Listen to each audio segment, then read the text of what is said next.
Selamat malam semuanya, yang terhormat Bapak Ibu dosen serta teman-teman yang menonton dan mendengarkan siaran ini. Assalamualaikum warahmatullahi wabarakatuh. Salam sejahtera untuk kita semua. Shalom, Om Swastiastu, Namo Buddhaya, salam kebajikan. Pada malam hari ini, kelompok kami yang akan mempresentasikan materi penting mengenai kasus pengakuan pendapatan PSAK 72 PT Garuda Indonesia Tbk tahun 2018 sampai 2019. Tapi sebelum memasuki pembahasan, izinkan saya dan rekan-rekan saya memperkenalkan diri. Dengan saya sendiri, Melisa Juliani Supratman. Saya Mustafa Fatimah. Saya Devi Ovianita. Saya Marlet. Saya Ian Setwangdia. Berikut penjelasan dari kami mengenai topik dan tema terkait PT Garuda Indonesia Tbk. Yang saya infokan sebelumnya, tema atau topik yang kami angkat yaitu kasus pengakuan pendapatan PSAK 72 PT Garuda Indonesia Tbk tahun 2018 sampai 2019. Bermula pada tanggal 31 Oktober 2018, tercatat di laporan tahunan 2018 PT Garuda Indonesia Persero Tbk yang kita sebut grup dan PT Mahata Aeroteknologi Mahata mengadakan perjanjian kerjasama yang telah diamandemen terakhir dengan amandemen 2 tanggal 26 Desember 2018 mengenai penyediaan layanan konektivitas dalam penerbangan dan hiburan dalam pesawat dan manajemen konten. Meskipun catatan atas laporan keuangan konsolidasian tahun 2018, PT Garuda Indonesia langsung menggunakan istilah grup untuk menyederhanakan pelaporan, secara hukum penandatanganan awal pada 31 Oktober 2018 tersebut bertindak atas nama anak usahanya, yaitu PT Citilink Indonesia. Peran induk perusahaan baru masuk secara legal lewat amandemen 2 tanggal 26 Desember 2018 yang memperluas ruang lingkup kerjasama menjadi level grup guna mencakup seluruh jaringan armada Garuda Indonesia. Karena Citilink merupakan anak usaha yang laporan keuangannya wajib digabungkan, perluasan skala kontrak di akhir tahun ini otomatis membuat nilai transaksi raksasa tersebut ikut terbawa masuk dan diakui ke dalam laporan keuangan konsolidasian sang induk, yaitu PT Garuda Indonesia Tbk. Skema yang terjadi terhadap kasus pengakuan pendapatan ini adalah perjanjian konsesi komersial di mana Garuda Indonesia Group tidak membeli jasa dari Mahata, melainkan menyediakan ruang lingkup eksklusif berupa akses kejutaan penumpang bagi Mahata untuk memasang alat Wi-Fi dan mengelola layanan hiburan atau in-flight entertainment, serta manajemen konten. Di sini, Mahata memberikan fasilitas Wi-Fi secara gratis kepada penumpang sebagai basis untuk menarik minat pengiklan. Sementara keuntungan utama Mahata didapat dari ruang iklan digital tersebut. Sebagai gantinya, Mahata wajib membayar kompensasi hak penempatan iklan kepada Garuda Indonesia Group senilai 239,94 juta USD yang terbagi atas hak pemasangan Wi-Fi secara 159,94 juta USD dan ruang iklan atau hiburan sebesar 80 juta USD. Karena Citilink adalah anak usaha, pendapatan ini diserap ke atas melalui laporan keuangan konsolidasian induk. Secara legal formal, kontrak awal nomor Citilink _JKT DSOG _PERJ strip 6248 1018 ditandatangani secara mandiri oleh Direktur Utama PT Citilink Indonesia dengan Mahata untuk 50 armada pesawat. Namun, melalui amandemen 2 tanggal 26 Desember 2018, cakupan armada diperluas secara drastis menjadi level group agar mencakup seluruh jaringan pesawat komersial Garuda Indonesia. Masalah fatal muncul karena manajemen langsung mengakui seluruh nilai kontrak 15 tahun sebesar 239,94 juta USD sebagai pendapatan instan di laporan keuangan tahun buku 2018. Hal ini memicu evaluasi ketat dari Badan Pemeriksa Keuangan atau BPK, Otoritas Jasa Keuangan atau OJK, dan Kementerian Keuangan karena pelanggaran mendasar. Pertama, adanya kewajiban yang belum diserahkan karena hingga akhir tahun 2018, alat Wi-Fi baru terpasang di 1 unit pesawat dari ratusan armada group. Secara akuntansi, tidak sah mengakui pendapatan di awal sebelum jasa dinikmati pelanggan secara bertahap. Kedua, realisasi pembayaran belum pasti mengingat Mahata merupakan perusahaan startup dengan modal kecil. Dan hingga laporan keuangan tersebut dirilis pada April 2019, Garuda belum menerima aliran uang tunai sama sekali, sehingga pendapatan triliunan tersebut murni masih berstatus hutang di atas kertas. Akibatnya, regulator menjatuhkan sanksi berat kepada Garuda Indonesia. Pertama, Garuda dipaksa melakukan restatement atau penyajian kembali atas dasar laporan keuangan 2018 yang mengakibatkan laba bersih semu yang dipamerkan sebelumnya berlangsung lenyap dan berbalik menjadi rugi bersih sebesar 175,02 juta USD. Kedua, selain denda material dari OJK, izin akuntan publik atau auditor yang memeriksa laporan tersebut dibukukan oleh Kementerian Keuangan. Menyadari resiko komersial yang terlalu besar, Garuda Group akhirnya resmi membatalkan total kontrak kerjasama dengan Mahata pada pertengahan tahun 2019. Presentasi kali ini kami menyoroti hal krusial mengenai pemenuhan kewajiban pelaksanaan pemasangan alat WiFi, serta apakah kontrol atas manfaat ekonomisnya sudah benar-benar berpindah kepada pelanggan atau belum. Dari informasi yang kami peroleh yaitu CNBC Indonesia, kewajiban pelaksanaan saat itu akhir tahun 2018 diketahui bahwa baru ada 1 unit pesawat Garuda Group yang dipasang layanan hiburan dari total 203 pesawat. Jadi menurut kami kewajiban pelaksanaan PT Mahaka Aeroteknologi kepada PT Garuda Indonesia sebenarnya belum terpenuhi jika sesuai dengan kontrak yang ada. Sedangkan untuk kontrol atas manfaat ekonomisnya juga menurut kami sebelum berpindah ke pelanggan. Karena dari sumber yang sama yaitu CNBC Indonesia, BPK sudah memeriksa dan melakukan evaluasi terhadap laporan keuangan Garuda tahun 2018. Dan BPK merekomendasikan Garuda Indonesia untuk melakukan restatement atau penyajian kembali laporan keuangan 2018 tersebut. Sementara itu, lewat Citilink, anak usahanya Garuda Indonesia harus membatalkan kerjasama dengan PT Mahaka Aeroteknologi alias Mahaka dalam kontrak penyediaan WiFi. Kenapa Citilink yang disebut harus membatalkan kerjasama tersebut? Berdasarkan dokumentasi pemeriksaan BPK atas laporan keuangan Garuda Indonesia tahun 2018 via Detik Finance, PT Citilink Indonesia merupakan pihak yang secara legal terikat langsung dalam perjanjian tersebut. Oleh karena itu, Citilink lah yang diwajibkan membatalkan kerjasamanya tersebut dengan Mahaka. Di dalam perjanjian kerjasama nomor Citilink _JKT DSOG _PERJ strip 6248 Direktur Utama Citilink Murni bertindak untuk atas nama perusahaan sendiri. Tidak ada keterangan bahwa ia mendapat kuasa khusus dari Garuda Indonesia Group sehingga hubungan hukum yang mengikat dalam kontrak ini murni hanya antara pihak Citilink dan Mahaka. Dan seperti yang sudah dijelaskan sebelumnya, tepat pada 26 Desember 2018, kontrak tersebut diubah lewat Amandemen 2. Amandemen inilah yang memperluas ruang lingkup kerjasama menjadi level group. Kontraknya dilebarkan agar mencakup seluruh armada Garuda Indonesia. Jadi, dalam perjanjian kontrak itu bukan hanya berisi Citilink, tapi beberapa layanan penerbangan seluruh jaringan pesawat komersial Garuda Indonesia. Pada relasi 2 ini, kami akan membahas bagaimana PSK 72 mengatur syarat kemungkinan dan keberangkatan dari imbalan sebagai syarat kontrak yang valid. Menurut IAI, PSK 72 menetapkan prinsip yang menyebabkan entitas untuk melaporkan informasi yang berguna pada pengguna laporan keuangan tentang sifat, jumlah, waktu, dan kepastian pendapatan dan arus kas yang timbul dari kontrak dengan pelanggan. Prinsip utamanya adalah pendapatan diakui saat kontrol atas barang atau jasa berpindah kepada pelanggan sebesar jumlah yang diharapkan akan diterima oleh perusahaan.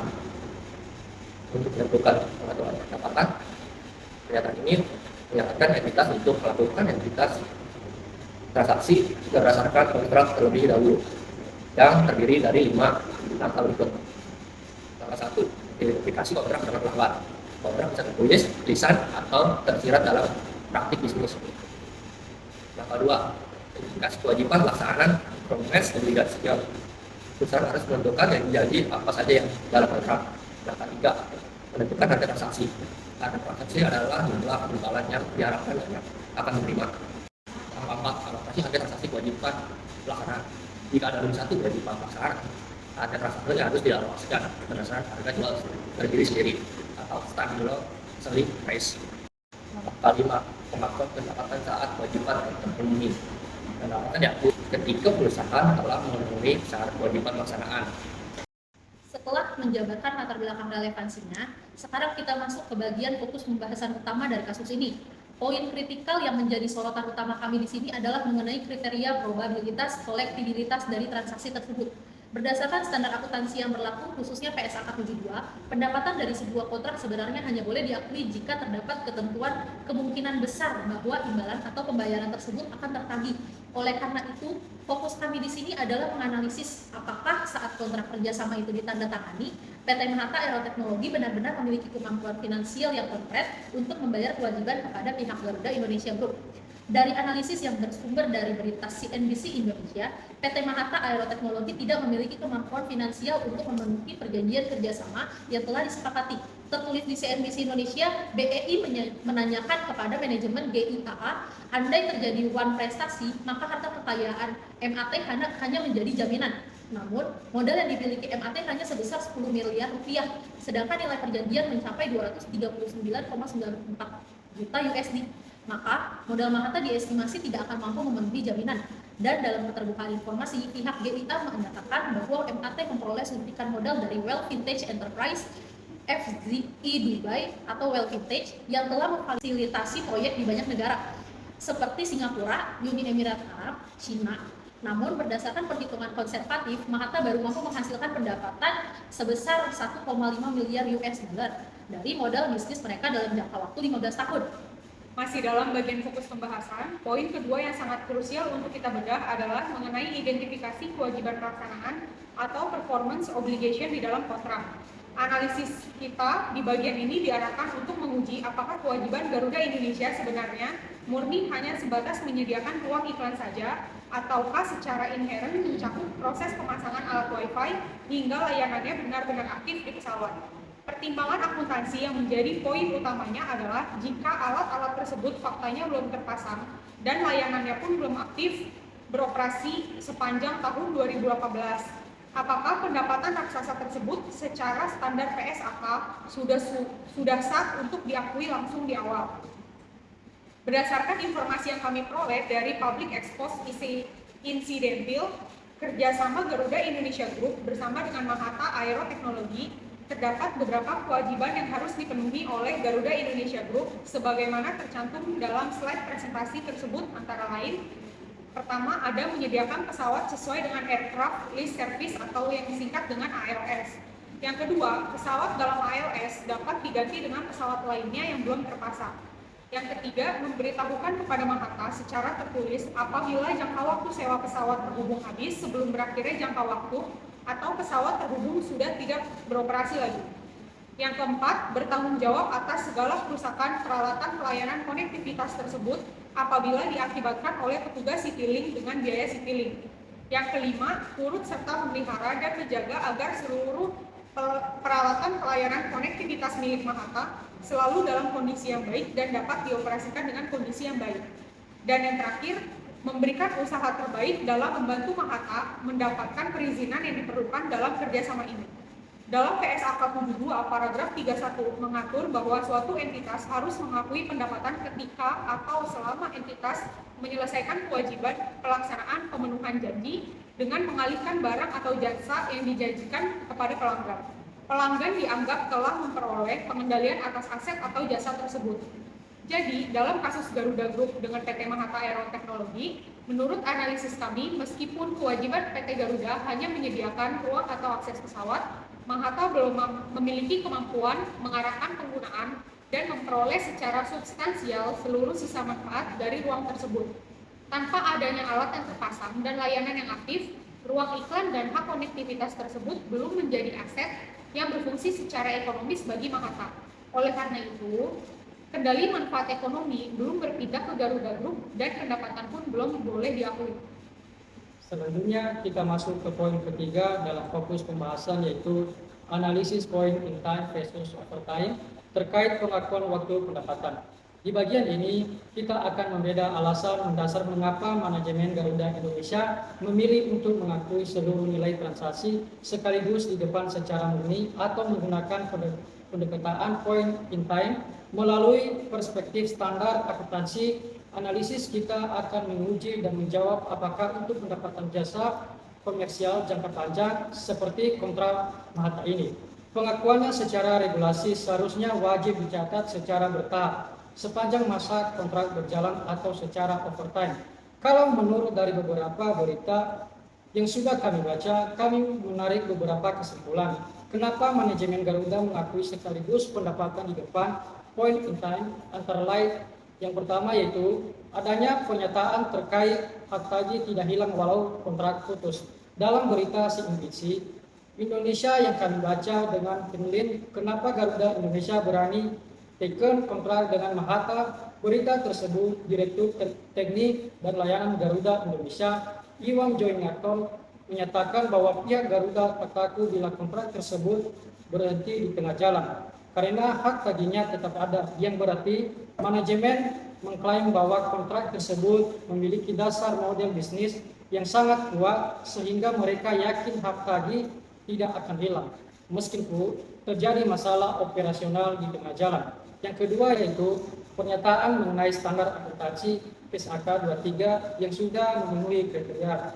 Di dalam berita kumpulan bisnis, Garuda Indonesia Fuad Rizal menyebut laporan keuangan tahun 2018 yang memasukkan piutang menjadi pendapatan tidak melanggar standar akuntansi keuangan PSAK 23 karena secara substansi pendapatan dapat dibukukan sebelum kas diterima basis akrual. PSAK 23 menyatakan 3 kategori pengakuan pendapatan yaitu penjualan barang, penjualan jasa, dan pendapatan atas bunga, royalti, dan dividen, di mana seluruh menyatakan kriteria pengakuan pendapatan yaitu pendapatan dapat diukur secara handal, adanya manfaat ekonomi yang akan mengalir kepada entitas, dan adanya transfer of risk sejalan dengan hasil audit KYP Tanu Pratam, Sutanto, Fahmi Bambang, dan rekam member of BDO Internasional yang merupakan Big Five Accounting Firm Worldwide dinyatakan dalam pendapatan auditor bahwa laporan keuangan telah disajikan secara wajar dalam seluruh hal yang material, wajar tanpa pengecualian. Detail amandemen kontrak penyerahan eksklusif. Dari artikel yang berasal dari Universitas BINUS terkait kasus Garuda Group ini, di poin 2 tertulis, berdasarkan catatan laporan keuangan nomor 47 huruf E, menjelaskan bahwa Mahata akan melakukan dan menanggung seluruh biaya penyediaan, pelaksanaan, pemasangan, pengoperasian, perawatan dan pembongkaran dan pemeliharaan, termasuk dalam hal terdapat kerusakan, mengganti dan atau memperbaiki peralatan layanan konektivitas dalam penerbangan dan hiburan, dalam pesawat dan manajemen konten. Garuda mengakui penghasilan dari perjanjiannya dengan Mahata sebagai suatu penghasilan dan kompensasi atas pemberian hak oleh Garuda ke Mahata. Dari poin ini, kami mengambil kesimpulan pihak manajemen Garuda berdalih bahwa penandatanganan kesepakatan hingga amandemen 2 pada akhir tahun 2018 saat itu merupakan penanda bahwa kewajiban utama pengalihan hak komersial kepada PT Mahata Aeroteknologi telah selesai dilaksanakan, sehingga pihak Garuda merasa sudah memiliki hak legal untuk mengakui seluruh nilai kontrak tersebut sebagai pendapatan pada tahun berjalan. Pada poin D, menaikkan laba, berdasarkan berita CNN Indonesia, dijelaskan kinerja Garuda Indonesia dalam beberapa tahun sebelum 2018 mengalami tekanan. Pada 2014, perusahaan merugi sebesar 370,04 juta US dollar, lalu sempat mencatat laba sebesar 76,48 juta US dollar pada 2015. Namun kembali turun pada 2016 menjadi 8,06 juta US dollar dan merugi sebesar 216,58 US dollar juta pada 2017. Kerugian tersebut dipengaruhi oleh biaya luar biasa seperti tax amnesty dan denda, serta kasus hukum di Australia. Kerugian berlanjut hingga tahun 2018 meski sempat membaik. Pada kuartal 1, rugi sebesar 65,34 juta US dollar dan semester 1 rugi sebesar 116,85 juta US dollar. Dan 9 bulan pertama rugi sebesar 114,08 juta US dollar, lebih baik dibandingkan tahun 2017.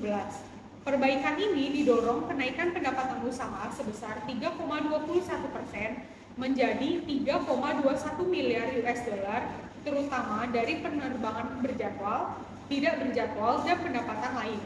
Pada akhir 2018, pendapatan usaha tercatat sebesar 4,30 juta US dollar, naik sebesar 4,79% dari 2017. Namun, tidak disertai kenaikan signifikan. Menariknya, pendapatan lain-lain melonjak sebesar 1.308% menjadi 567,93 juta US dollar, terutama dari kompensasi kerjasama layanan konektivitas dan hiburan dalam pesawat dengan Mahata yang sebelumnya tidak ada pada tahun 2017. Menurut kelompok kami, berdasarkan PSAK 72, substansi transaksi Garuda Group dan PT Mahata ini adalah penyediaan jasa dan hak komersil jangka panjang. Oleh karena itu, pendapatan senilai 239,94 juta US dollar tersebut mutlak harus diakui secara overtime alias dicicil secara proporsional. sepanjang masa kontrak 15 tahun tersebut. Seiring dengan realisasinya pemasangan alat di setiap unit pesawat. Dalam PSAK 72 tahap kelima dalam pengakuan pendapatan yaitu mengakui pendapatan ketika atau selama entitas memenuhi kewajiban pelaksanaan. Berdasarkan standar tersebut, kasus Garuda dengan PT Mata Aero Teknologi memenuhi kriteria pengakuan secara overtime karena alasan-alasan teknis berikut. A. Pelanggan menerima dan mengkonsumsi manfaat secara berkelanjutan. Berdasarkan PSAK 72 paragraf 35A, pendapatan wajib diakui secara overtime jika pelanggan secara simulat atau bersamaan menerima dan mengkonsumsi manfaat yang diberikan oleh kinerja entitas saat entitas melakukan kinerja tersebut. Pada kasus ini, kontrak penyediaan layanan konektivitas Wi-Fi dan hak pemasangan iklan ini dirancang untuk jangka panjang, durasinya 15 tahun. PT MAK tidak bisa menerima atau menghabiskan seluruh manfaat ekonomis dari 203 pesawat tersebut dalam 1 hari di depan. Manfaat ekonomis bagi MAK baru mengalir secara nyata dan dikonsumsi setiap bulannya seiring dengan berjalannya operasional penerbangan armada Garuda Indonesia Group dari tahun ke tahun. Yang D. Kendali manfaat aset belum berpindah di awal. Seperti yang dijelaskan pada pembahasan nomor 2, menurut PSAK 72, kendali atas aset mencakup kemampuan untuk mengerahkan penggunaan dan memperoleh secara substansi seluruh sisa manfaat dari aset tersebut. Pembahasan tersebut menegaskan bahwa tanpa adanya alat wifi yang terpasang dan layanan yang aktif di pesawat, ruang iklan dan hak konektivitas tersebut belum menjadi aset yang berfungsi secara ekonomis bagi MHATA karena kendali atas manfaat ekonominya belum berpindah di awal kontrak, maka pendapatan tersebut belum boleh diakui sekaligus di depan. Pengalihan kendali ini terjadi secara bertahap sering berjalan pemasangan alat dan aktifnya layanan di setiap pesawat. Bagian C, adanya kewajiban pelaksanaan yang berkelanjutan. Dalam PSAK 72, jika perusahaan masih memiliki kewajiban penting yang harus dilakukan di masa depan agar bagian C, adanya kewajiban pelaksanaan yang berkelanjutan. Dalam PSAK 72, jika perusahaan masih memiliki kewajiban penting yang harus dilakukan di masa depan agar pelanggan bisa menikmati produk dan jasa tersebut, maka pendapatan tidak boleh diakui point in time Garuda Indonesia. Tidak sekedar memberikan hak lalu lepas di tangan. Garuda memiliki kewajiban berkelanjutan untuk mengoperasikan pesawatnya, menyediakan ruang fisik, menjaga pasokan daya listrik untuk perangkat Wi-Fi, dan merawat armada tersebut selama 15 tahun ke depan agar pelayanan MHATA bisa tetap berjalan. Jika di tahun kelima pesawat Garuda tidak terbang atau kontrak diputus, MHATA tidak akan mendapatkan apa-apa. Oleh karena itu, pendapatan harus diakui sejalan dengan pelaksanaan kewajiban penyediaan armada tersebut dari waktu ke waktu. Terakhir, di poin keempat ini kita akan membahas dampak opini audit. Di sini kita akan membedah apa alasan OJK dan pemerintah sampai menjatuhkan sanksi tegas, serta apa yang membuat Garuda harus melakukan restatement atau memperbaiki laporan keuangan pada tahun 2018 mereka. Dalam siaran pers yang diadakan oleh OJK disebutkan beberapa sanksi yang diputuskan oleh Pusat Pembinaan Profesi Keuangan, PT Bursa Efek Indonesia, dan pihak terkait lainnya OJK yang akan dikenakan pada pihak-pihak yang bersangkutan dengan kasus tersebut. Dalam siaran itu dijelaskan bahwa pengenaan sanksi dan atau perintah tertulis terhadap PT Garuda Indonesia Persero Tbk, direksi dan atau dewan komisaris, akuntan publik dan kantor akuntan publik oleh OJK diberikan sebagai langkah tegas OJK untuk menjaga kepercayaan masyarakat terhadap industri pasar modal Indonesia. Dalam berita yang disiarkan oleh Kementerian Keuangan saat itu juga menyatakan adanya laporan keuangan tahunan Garuda tersebut dinyatakan cacat setelah ditemukan fakta bahwa Garuda Indonesia mengakui pendapatan terkait kerjasama yang dilakukan dengan PT Mata Aero Teknologi atas pembayaran yang akan diterima Garuda setelah penandatanganan perjanjian, sehingga hal tersebut berdampak pada laporan laba rugi Garuda. Melihat hal ini yang menyebabkan dua komisaris Garuda tidak turut menandatangani laporan keuangan 2018 tersebut. Pemeriksaan tersebut mendapati dua isu penting menyangkut standar audit dan sistem pengendalian mutu KAP. Yang pertama ada Kementerian Keuangan menemukan telah terjadi pelanggaran atas standar audit atau yang kita sebut dengan SA Standar Profesional Akuntansi Publik atau yang kita sebut dengan SPAP, SA315, SA500, dan SA560 yang dilakukan oleh auditor dari kantor akuntan publik yang berpengaruh pada opini laporan auditor independen atau yang kita singkat dengan LAI. SA315 merupakan standar audit yang mengatur tentang pengidentifikasian dan penilaian risiko kesalahan penyajian material melalui pemahaman atas entitas dan lingkungannya. Sementara SA500 mengatur tentang bukti audit dan SA560 mengatur bagaimana auditor mempertimbangkan peristiwa kemudian dalam auditnya. Dan isu selanjutnya adalah kantor akuntan publik yang bersangkutan belum menerapkan sistem pengendalian mutu secara optimal terkait konsultasi dengan pihak eksternal. Sekian presentasi dari kelompok kami mengucapkan terima kasih banyak untuk waktunya untuk mendengarkan presentasi kami. Selamat malam.